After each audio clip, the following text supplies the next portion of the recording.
ఎక్కడికి బయలుదేరారు? యేసయ్యను చూడ్డానికి బయలుదేరారు. బెత్లెహేము చూడ్డానికి, బెత్లెహేముకు వెళ్ళడానికి వాళ్ళు బయలుదేరారు. వాళ్ళు బయలుదేరడానికి ఎవరు సహాయం చేశారంటే నక్షత్రమే సహాయం చేసింది. దేవుని బిడ్డలారా, ఈరోజు మన జీవితాల్లో ఎవరైతే ఆసక్తి కలిగి వెతుకుతారో వారికి దేవుడు సహాయం చేస్తాడు. ఆమేన్. ఆసక్తి కలిగి వెతుకుతారో వారికి దేవుడు సహాయము చేస్తాడు. వీరు కూడా ఎన్నో నక్షత్రాలు, ఆకాశంలో చూస్తే కొన్ని కోట్ల నక్షత్రాలు, అన్ని కోట్ల నక్షత్రాల్లో వీరు చూస్తూ ఉంటే ఒక నక్షత్రము ప్రవచనాల నెరవేర్పు కలిగిన నక్షత్రము. గట్టిగా చప్పట్లు కొట్టండి, గట్టిగా హల్లెలూయా, హల్లెలూయా. ప్రవచనాల నెరవేర్పు కలిగిన నక్షత్రము. ఈ విషయం గుర్తుపెట్టుకోవాలా. ప్రవచనాల నెరవేర్పు. యాకోబులో నక్షత్రం ఉదయించును. ఆ మాట చెప్పబడిన దగ్గర నుంచి కూడా జ్ఞానులైన వారు, చదువుకున్నవారు ఎదురు చూస్తున్నారంట, ఎప్పుడు పుట్టిద్దా నక్షత్రం అని. ఎందుకు ఆ నక్షత్రాన్ని గురించి ఎదురు చూసేవారు అంటే ఆయనే మెస్సియా, ఆయనే పరలోకము నుండి వచ్చేవాడు, ఆయనే ఈ మానవుల యొక్క పాపములకు ఒక జవాబుని చూపించేవాడు, ఆయనే బంధకాల నుంచి, బానిసత్వం నుంచి విడిపించేవాడు ఆయనే. కాబట్టి ఆయన ఎప్పుడు వస్తాడా అని ఎదురు చూసేవారు. గట్టిగా చప్పట్లు కొట్టి గట్టిగా దేవుని మహిమ పరుగు. కాబట్టి చూడండి, దేవుడు ఎవరెవరికి ఆయన దర్శనాన్ని ఇచ్చాడు? పామరులుగా ఉన్న గొర్రెల కాపరులకి, జ్ఞానవంతులైనటువంటి వారికి. ఆమేన్, హల్లెలూయా. ఎంత చూడండి, అంటే వీరికి ఇవ్వలేదు, వీరికి ఇచ్చారని లేకుండా అందరికీ కూడా ఆయన జ్ఞానాన్ని, అంటే ఆయన దర్శనాన్ని, ఆయన ప్రత్యక్షతని, ఆయన యొక్క రాకడను గూర్చి అందరికీ తెలియపరిచాడు. ఈరోజు మమ్మల్ని కూడా దేవుడు ఏర్పాటు చేసి, ఈరోజు మీరు కూడా ఏం చేయాలి? సేవకులుగా మీరు ప్రచురపరచాలి. హల్లెలూయా. యేసు ప్రభుని గురించి ప్రచురపరచాలి అని మమ్మల్ని కూడా దేవుడు ఏర్పాటు చేశాడు. మేము కూడా దేవుని ఏర్పాట్లో మా ఉద్యోగాలు ఏవైనా ఉన్నా కూడా అవి వదిలేసి, లేదా మాకు వ్యాపారాలు ఏమైనా ఉంటే అవి వదిలేసి, లేకపోతే మాకు ఎంత జ్ఞానం ఉన్నది పక్కన పెట్టేసి, మాకు ఎంత చదువు ఉన్నా పక్కన పెట్టేసి ఏం పట్టుకున్నాం? ఇప్పుడు యేసయ్యను ప్రచురపరిచే పని పట్టుకున్నాం. గట్టిగా చప్పట్లు కొట్టండి, గట్టిగా హల్లెలూయా. ఎప్పుడైతే మేము ఇలాగను పట్టుకున్నామో, దేవుడి యొక్క పనిని పట్టుకున్నామో, దేవుడు ఏమన్నాడు? నేను నీకు సహాయము చేస్తాను, నేను నీకు ప్రత్యక్షత ఇస్తాను, నేను నిన్ను నడిపిస్తాను. గట్టిగా చప్పట్లు కొట్టండి, గట్టిగా హల్లెలూయా. అందుకని అంటున్నాను, ఎవరైతే యథార్థముగా ఆసక్తి కలిగి దేవుని వెంబడిస్తారో వారికి దేవుడు తన యొక్క క్రీస్తు ప్రత్యక్షమవుతాడు. హల్లెలూయా. ఎవరు? క్రీస్తు ప్రత్యక్షమవుతాడు. క్రీస్తు అంటే ఎవరు? పంపబడినవాడు. క్రీస్తు అంటే ఎవడు? అభిషిక్తుడు. క్రీస్తు అంటే ఎవరు? తండ్రి చిత్తమును చేయువాడు. ఆమేన్, హల్లెలూయా. క్రీస్తు అంటే ఎవరు? తండ్రి చిత్తమును చేయువారు.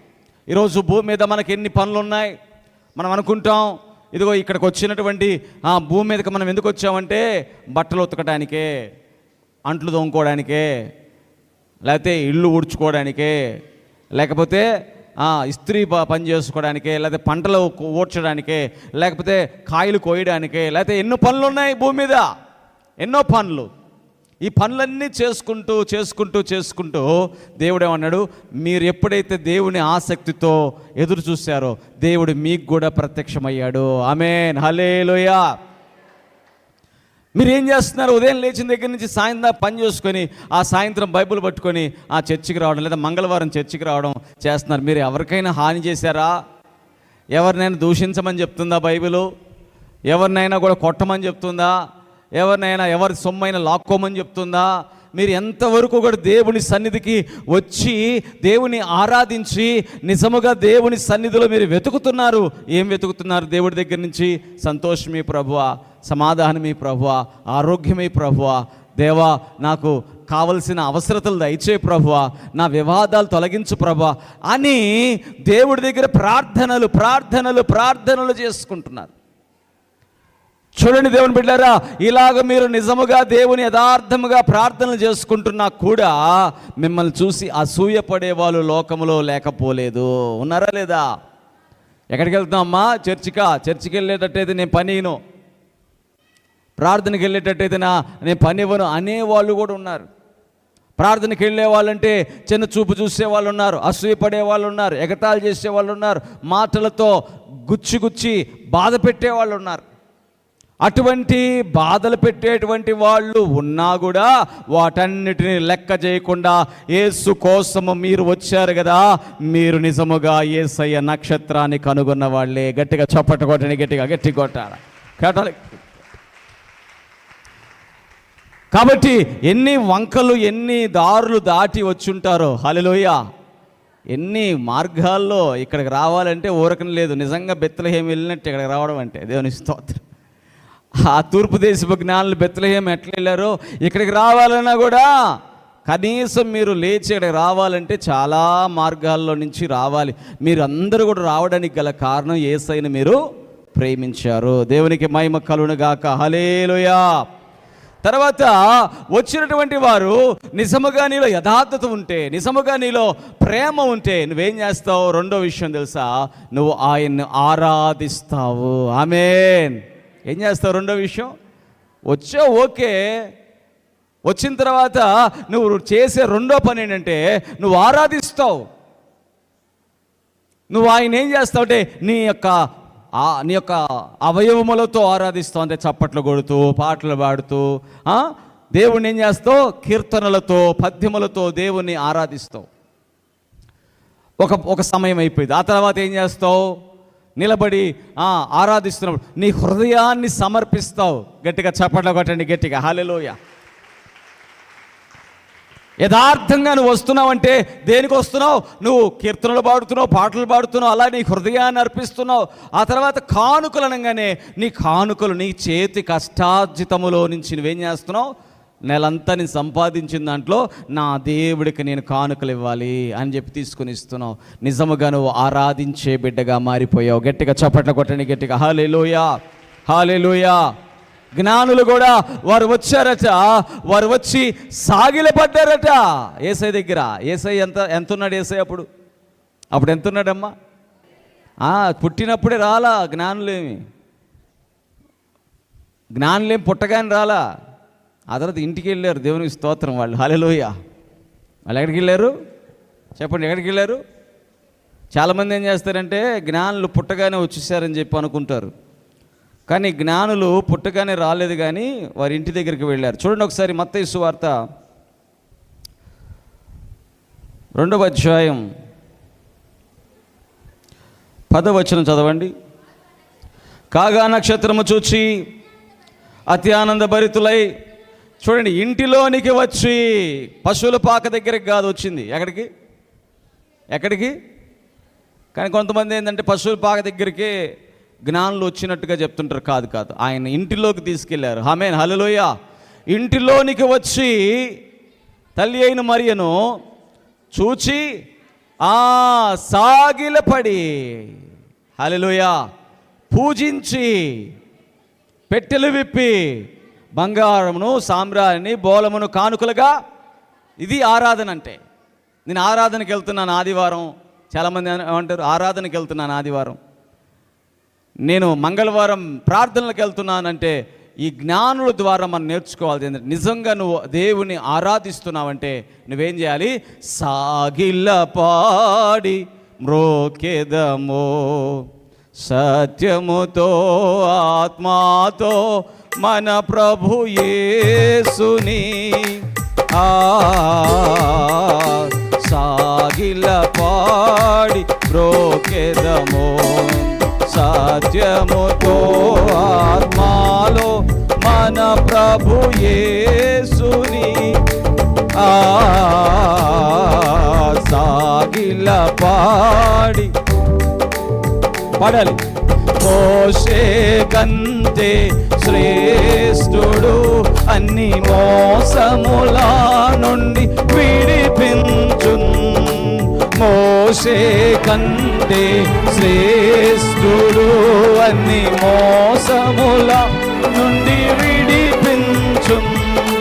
వేషధారులను ద్వేషించున్ ఆశతో మ్రోకెదము. వేషధారులను ద్వేషించున్ ఆశతో మ్రోకెదము. సాగిల పాడి మ్రోకెదము. సత్యముతో ఆత్మాలో మన ప్రభు యేసుని సాగిల పాడి. ఆమేన్. అందుకనే దేవుని బిడ్డలారా, అందరికంటే శ్రేష్ఠుడు అని ఎవరు తెలుసుకున్నారంట చెప్పండి? ఎవరు? జ్ఞానులు. హల్లెలూయా. కొంతమంది నాకంటే పెద్ద వయసు ఉన్న వాళ్ళు కూడా నా దగ్గరికి వచ్చి 2 చేతులు ఇలా పెట్టి అయ్యా వందనాలయ్యా అంటారు. అంటే వాళ్ళు నా వయసును చూడట్లా, ఏం చూస్తున్నారు? దేవుడు నన్ను సేవకుడుగా, దేవుడు తన సేవకుడిగా నన్ను వాడుకుంటున్నాడని చెప్పి వాళ్ళు తమ్మును తాము తగ్గించుకొని నన్నేం చేస్తారు? హెచ్చిస్తూ ఉంటారు. దేవునికి స్తోత్రం చెప్పండి. హల్లెలూయా. అలా అని నేను హెచ్చిపోకూడదు. మళ్ళీ దేవునికి స్తోత్రం. వాళ్ళు నన్ను హెచ్చించిన వెంటనే ఏమనాలి? యేసయ్యా నీకు మహిమ నాయనా. హల్లెలూయా. ఏమనాలి నేను? చెప్పండి. యేసయ్యా నీకు మహిమ అయ్యా. నేను గాడిద లాంటి వాడిని అయ్యా. ఎలాంటి వాడిని? గాడిద కూడా యేసుప్రభుని ఎక్కించుకున్న తర్వాత ఏం పరుస్తున్నారంట చెప్పండి? కాస్ట్లీయెస్ట్ చీరలు, మరి మంచి మంచి వస్త్రాలని పరుస్తుంటే ఎవరు ఎక్కారు ఆ గాడిద మీద?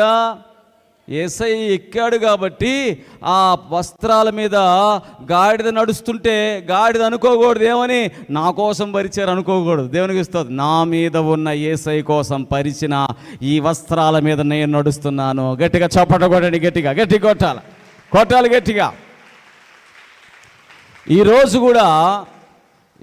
కూడా యేసయ్య నా మీద ఉన్నాడు కాబట్టి నన్ను ఘనపరుస్తున్నారు, నన్ను ప్రేమిస్తున్నారు, నన్ను ఏం చెప్పాలా? నా పేరు మీరు మాట్లాడుతున్నారు. హల్లెలూయా. అలా అని నేను పొంగిపోకూడదు, కానీ నేనేం చేయాలి? నా యేసయ్యకే మహిమ. ఆమేన్. వాళ్ళు ఏం చేస్తారు? సాగిలపడి, ఎంత వయసు ఉంది యేసు ప్రభు కంటే? చిన్న వయసే. సాగిలపడి పూజించి పెట్టెలు విప్పి కానుకలు అర్పించారు. ఆమేన్. దేవునికి స్తోత్రం. ఈరోజు దేవుని బిడ్డలారా, ఆరాధనకు నిజమైన ఆరాధన అంటే ఏంటో తెలుసా? నీవు హృదయాన్ని అర్పించడం, నీ శరీరాన్ని దేవుడికి అర్పించడం, నీ మనస్సులో ఏ విధమైనటువంటి డబ్బు మీద ధనాపేక్ష లేదు అంటానికి నీ కానుకలను కూడా అర్పించటం. గట్టిగా చప్పట్లు కొట్టండి. గట్టిగా దేవుడికి స్తోత్రం కలుగుగా. గట్టిగా కొట్టాలా. నా యేసయ్య కంటే ఏది నాకు ఎక్కువైంది కాదు అని తెలుస్తుంది అన్నమాట. ఇప్పుడు ఈ క్రిస్మస్ ఈ ఈవెంట్ పెట్టడానికి డబ్బులు వదిలేసారు. దేవునికి స్తోత్రం. హల్లెలూయా. ఉన్న డబ్బులన్నీ అదిగో ఆ ముందు కట్టడానికైతేనేమి, మొత్తం పెయింట్లు వేయడానికైతేనేమి, లేకపోతే ఇవన్నీ ఎందుకంటే నా యేసయ్య యొక్క కార్యక్రమము ఘనముగా జరగాలి. గట్టిగా చప్పట్లు కొట్టండి. గట్టి కొట్టాలి. ఘనంగా జరగాలి. కాబట్టి ఘనంగా జరగడానికి నేనేం చేయాలంటే ఖచ్చితంగా సమర్పణ నాకు కూడా ఉండాలి. దేవునికి స్తోత్రం చెప్పండి. హల్లెలూయా. అందుకని మేము ఎప్పుడు కూడా ముందు యేసయ్యకే మేము ఇచ్చి తర్వాత మిగిలితే మేము తీసుకున్నాం. దేవునికి స్తోత్రం చెప్పండి. హల్లెలూయా. అలాగే మూడో విషయం చూస్తే వారు ఏం చేశారంటే యేసయ్యని ఘనపరిచారు. దేవునికి స్తోత్రం చెప్పండి. హల్లెలూయా. యేసయ్యకి ఏం చేశారు? యేసయ్యని ఘనపరిచారు. కానీ ఆ ఊర్లో ఎన్నో అద్భుతాలు, కొంచెం పెద్ద వయసు అయిన తర్వాత యేసు ప్రభు ఆ ఊర్లో ఎన్నో అద్భుతాలు చేశాడు, ఆశ్చర్య కార్యాలు చేస్తే ఆ బంధువులు ఏమన్నారంటే, ఏమని తెలుసా? ఈయన వడ్లవాని కుమారుడు కదా, ఈయన అక్క చెల్లెళ్ళు తమ్ముళ్ళు ఇక్కడ లేరా ఏంది, ఈయనేదో పెద్ద దేవుళ్ళలాగా అని చాలామంది ఏం చేస్తారంటే చిన్న చూపు చూసేవాళ్ళు కూడా ఉంటారు. దేవునికి స్తోత్రం చెప్పండి. హల్లెలూయా. ఎప్పుడైనా దేవుని బిడ్డలారా మన మనసులో కూడా అలాంటి ఆలోచన రాకూడదు. ఏమని? సేవకుడుని ఎప్పుడు కూడా, దైవజనులను ఎప్పుడు కూడా ఈయన మా బంధువులే, ఈయనే మా తమ్ముడేలే, ఆయన మా బాబాయేలే, మా పెద్దనాన్నలే అనకూడదు. దేవునికి స్తోత్రం చెప్పండి. హల్లెలూయా. ఎందుకు అనకూడదు తెలుసా? దేవుడు ఆ వ్యక్తిని ఎన్నుకున్నాడు కాబట్టి ఇక అతడు మనుష్యులకు సంబంధించిన వాడు కాదు, దేవుడికి సంబంధించిన వాడు. గట్టిగా చప్పట్లు కొట్టండి, గట్టి కొట్టాల. దాన్నే ఏమంటారంటే అభిషేకము చేయుట, ప్రతిష్ఠించుట, నాజీరు చేయుట. సేవకుడనేవాడు ఎవరంటే దేవుడి కోసం ప్రతిష్ఠించబడ్డాడు, ఇక అతడు మనుష్యులకు సంబంధించిన వాడు కాదు. ఒకవేళ తల్లిదండ్రులుగా ఆ బిడ్డని కన్నా మరియ కూడా ఏమంటుంది? ఆయన్ని ఆరాధిస్తుంది. గట్టిగా చప్పట్లు కొట్టండి, గట్టి కొట్టాలా. హల్లెలూయా. ఆయన గణపరుస్తుంది. యేసుక్రీస్తు ప్రభువుని తల్లి గర్భమిచ్చినటువంటి మరియమ్మ కూడా ఆయన కనపరుస్తుంది. అంటే గర్భమిచ్చాననే గర్వము లేదు, కానీ ఆమెకు తగ్గింపే ఉన్నది. హల్లెలూయా. ఈరోజు మనం ధనం ఇవ్వచ్చు దేవునికి, ఈరోజు మనం సమయం ఇవ్వచ్చు దేవునికి, ఈరోజు మనం ఆహారం ఇవ్వచ్చు దైవజనులకి, కానీ మనం ఎప్పుడు కూడా దైవజనుల మీద గర్వపడకూడదు. దేవునికి స్తోత్రం చెప్పండి. హల్లెలూయా. ఎందుకని ఈ మాట చెప్తున్నా అంటే, దేవుడు మన దగ్గర ఎలా చూపిస్తాడంటే దైవజనులను పెట్టి, దైవజనుల ద్వారా దేవుడు తన పనిని చేస్తుంటాడు. ఇప్పుడు మీరు కానుకలు ఎవరికి ఇచ్చారయ్యా అంటే, దేవుడికి ఇవ్వాల్సిన కానుకలు ఎవరికి ఇచ్చారు చెప్పండి? ఎవరికి? దైవజనులకు ఇచ్చారు. హల్లెలూయా. దేవునికి స్తోత్రం. కాబట్టి దైవజనుడికి ఎందుకు ఇచ్చారు కానుకలు అంటే, మీరు దైవజనులయ్యా, మీరు తీసుకొని వీటిని దేవుడి పనికి మీరు వాడతారు. దేవునికి స్తోత్రం. అంటే దైవజనుడిని మీరు ఎలా చూశారు? దేవుడి ప్రతినిధిగా చూశారు. హల్లెలూయా. కాబట్టి దైవజనుల విషయంలో ఎప్పుడు కూడా చీపుగా మనం మాట్లాడకూడదు. దేవునికి స్తోత్రం. హీనపరిచి మనం మాట్లాడకూడదు. దేవుని వాక్యం ఏమంటుందంటే, తన అభిషిక్తుని ముట్టినవాడు తన కనుగుడ్డును ముట్టుకున్నట్టే. కాబట్టి ఈరోజు దేవుని బిడ్డలారా, మూడో విషయం, వారు జ్ఞానులని విర్రవీగలేదు కానీ, దుష్టత్వము లేదు కానీ, పొంగిపోలేదు కానీ, వారు తమ్మును తాము తగ్గించుకొని యేసయ్యను గణపరిచినట్టుగా చూస్తున్నాం. చాలామంది అంటారు, యేసు ప్రభు కూడా మామూలు అందరిలాగా పుట్టిన ఆయనే కదా, తల్లి గర్భంలో నుంచే పుట్టాడు కదా, ఆయన్ని ఎందుకు దేవుడు అంటారు వీళ్ళు క్రైస్తవులు అని అంటుంటారు. ఒకవేళ మేము పిచ్చివాళ్ళమైతే మరి ఆ జ్ఞానులు పిచ్చివాళ్ళు కాదు కదా. దేవునికి స్తోత్రం చెప్పండి. హల్లెలూయా. ఆ జ్ఞానులు నక్షత్రాన్ని కనుగొన్నవారు. ఆ జ్ఞానులు ఇన్ని నక్షత్రాలలో ఈ నక్షత్రము మెస్సియా, రాబోతున్న నక్షత్రము అని పసిగట్టిన వారు, కనిపెట్టిన వారు. అంత మాత్రమే కాదు, ఆ జ్ఞానులు ఆ నక్షత్రమును వెంట ప్రయాణము చేసి ఆ నక్షత్రం కనబడకపోయేసరికి ఎక్కడికి వెళ్ళారంటే రాజు దగ్గరికి వెళ్ళారంట. దేవునికి స్తోత్రం. ఎక్కడికి వెళ్ళారు? రాజు దగ్గరికి వెళ్ళి హేరోదు దగ్గరికి, హేరోదు రాజా, ఇదిగో యూదులలో పుట్టిన వాడు, రాజుగా పుట్టినవాడు ఎక్కడా అని అడిగాడంట. అడిగితే కలవరం వచ్చేసింది రాజుకి, కళ్ళు ఎర్రగైపోయినాయి రాజుకి, కోపం వచ్చేసింది. నేను ఇక్కడిని రాజుగా ఒకడినుంటే ఇంకొక రాజు అడుగుతున్నాడు, ఏంది వీళ్ళు వచ్చి, వీళ్ళేం సామాన్యులు కాదే, వీళ్ళు చదువుకున్న వాళ్ళు, జ్ఞానులు, వీరొచ్చి రాజుగా పుట్టినవాడు ఎక్కడ అని అడుగుతున్నారే. వెంటనే రహస్యంగా శాస్త్రులు పిలిపించి, చూడండి అయ్యా, గ్రంథాల్లో ఎక్కడ పుడతారో చూడండి అంటే, బెత్లెహేము ఎఫ్రాతాలో పుడతారయ్యా అనగానే ఆ హేరోదు అన్నాడంట, చిన్న పిల్లలు అప్పటి వరకు 2 సంవత్సరాల లోపల పిల్లలందరినీ కూడా చంపేసేయండి. అందుకని దేవుని వాక్యం అంటుంది, రామాలో అంగలార్పు వినబడెను. దేవునికి స్తోత్రం చెప్పండి. హల్లెలూయా. చెప్పండి గట్టిగా, హల్లెలూయా. అక్కడి నుంచి బయలుదేరి వాళ్ళు వచ్చేసారు. మరలా ఈ నక్షత్రాన్ని చూస్తున్నారు. కనుక ఎక్కడుందా నక్షత్రం, ఎక్కడుందంటే సడన్గా అప్పీర్ అయిపోయిందంట. హల్లెలూయా. ముందు ఆ నక్షత్రం కనబడింది, ఆ నక్షత్రాన్ని పట్టుకొని వచ్చారు, మరలా మాయమైపోయింది నక్షత్రం.